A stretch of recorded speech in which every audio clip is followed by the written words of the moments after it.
Hello guys, welcome back to channel. और आज हम किसारी भैया के फिर नए गाने पे रिव्यू लेके आए हैं और जो अभी 12 दिन पहले आया है और मिलियंस क्रॉस कर चुका है व्यूज में और ट्रेंडिंग स्टार तो है ही अपनी किसारी भैया। तो चलो आज इनका गाना करते हैं रिव्यू। गाना है कलकतवा की लईकी और गाना मैं आप यहाँ देखो मैं वहाँ देखती हूँ, तो साथ में रिव्यू देते हैं इस गाने का। चलो स्टार्ट करते हैं।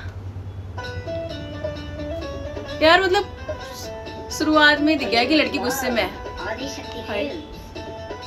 मतलब यार ये तो इतनी हॉट है लड़की, कुछ पूछो मत।